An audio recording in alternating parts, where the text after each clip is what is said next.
नमस्कार, check news portal में आपका स्वागत है। मैं हूं प्रिंसी कौल।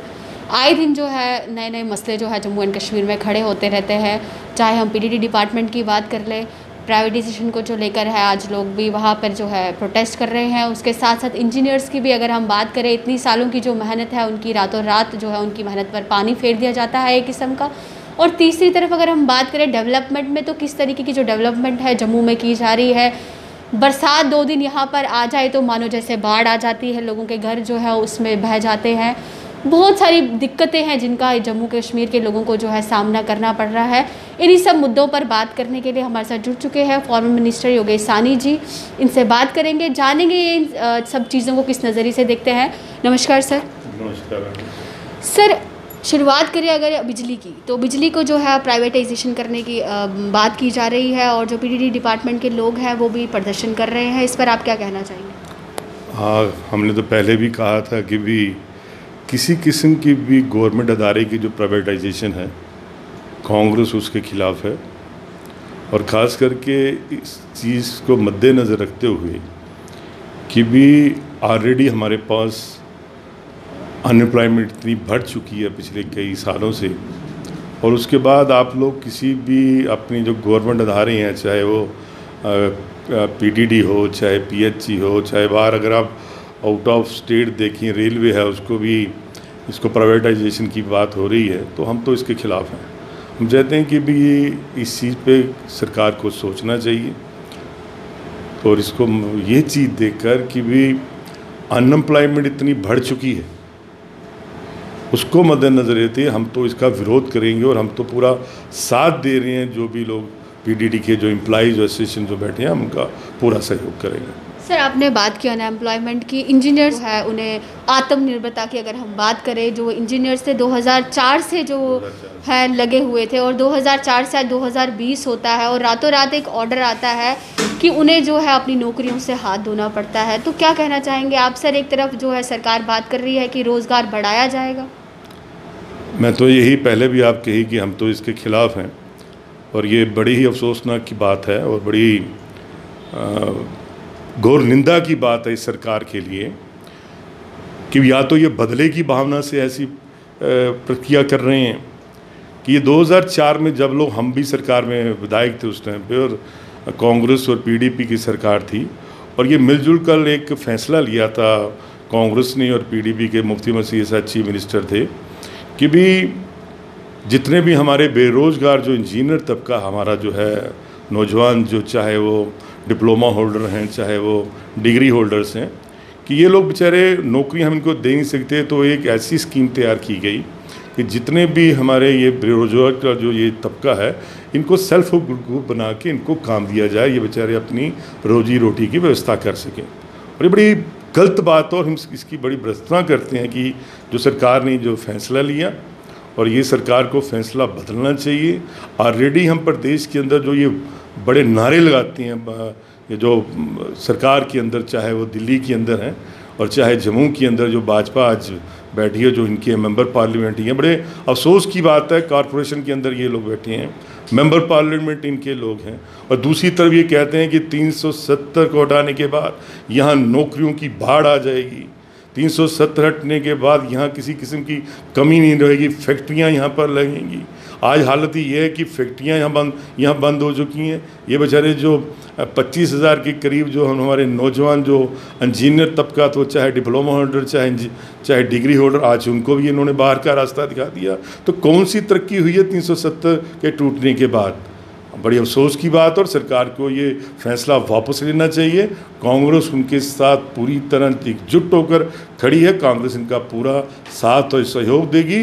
अगर वो सड़कों पर निकलें तो कांग्रेस के कार्यकर्ता, चाहे वो जिला कांग्रेस के हैं, चाहे कहाँ के भी हैं, कांग्रेस उनके कंधे के साथ कंधा मिला के सरकार की आंखें और कान खोलेगी कि सरकार उनको ये जो फैसला लिया इसको वापस करे।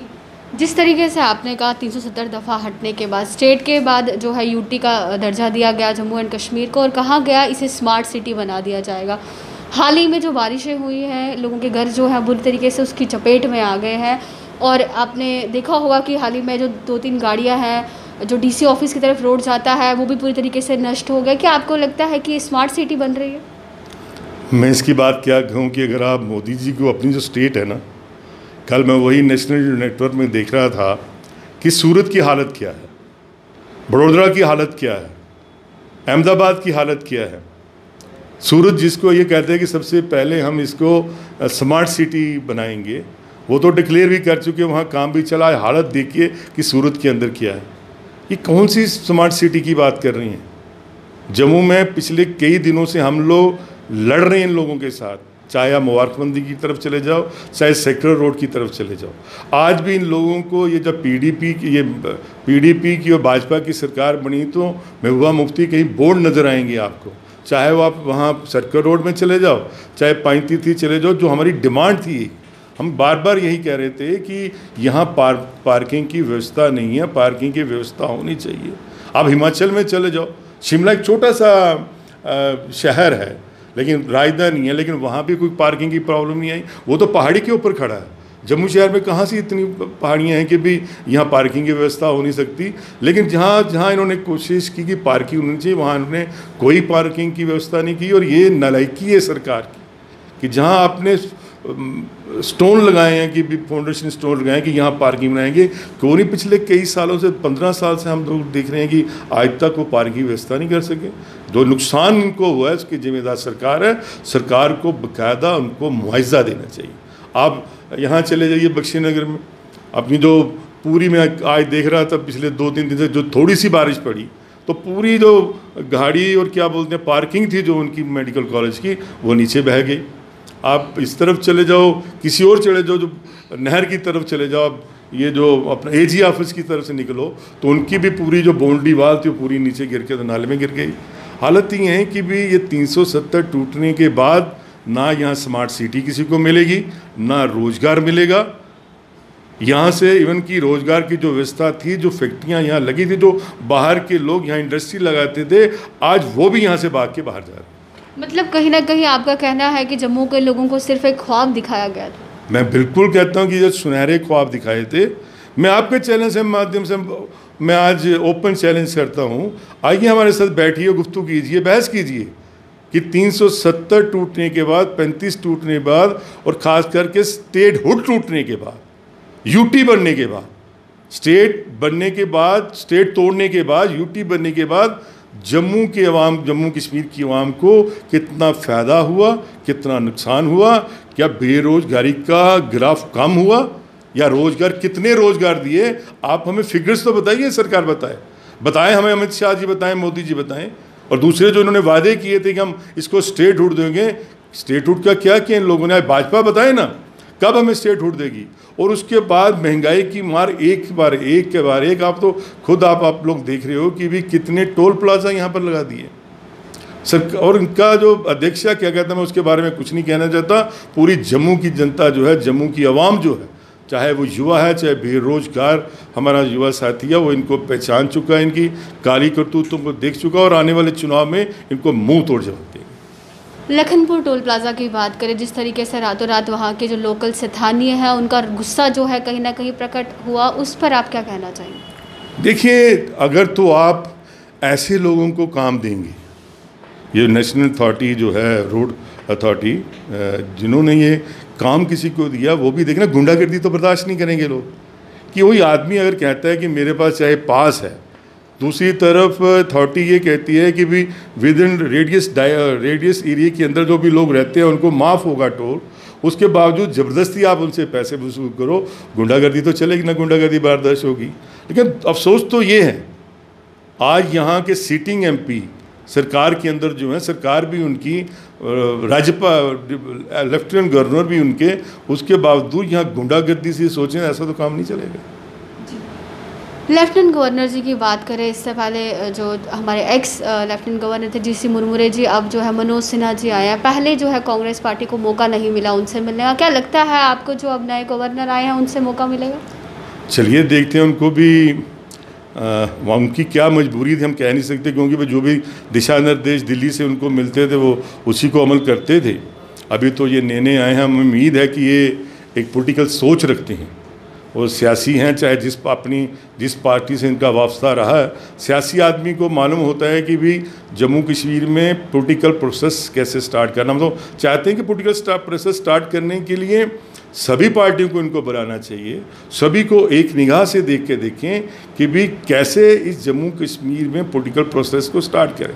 मैं तो आज आपके माध्यम से ये कहना चाहता हूँ इन लेफ्टिनेंट गवर्नर साहब से कि आप सियासी आदमी हो, आपको चाहिए जब से सबसे पहले कि जितने भी सियासी कैदी, चाहे वो जम्मू प्रोविंस से हो चाहे वो कश्मीर प्रोविंस हो, पहले तो उनको छोड़ना चाहिए। पॉलिटिकल प्रोसेस ऐसे स्टार्ट नहीं होता। पॉलिटिकल प्रोसेस स्टार्ट हो जब मेन पार्टी, जो मेन स्ट्रीम की पार्टी हैं, उनके जो लीडर जो हैं, जिनको आपने चाहे घरों में बंद करके रखा है चाहे जेलों में बंद करके रखा है, पहले उनको छोड़िए, तो उनके साथ बैठिए टेबल पे। ये जो भी मसला हल होगा, जो भी टाक हो, टेबल पे बैठकर हो कि जम्मू कश्मीर में कैसे शांति लाया जाए।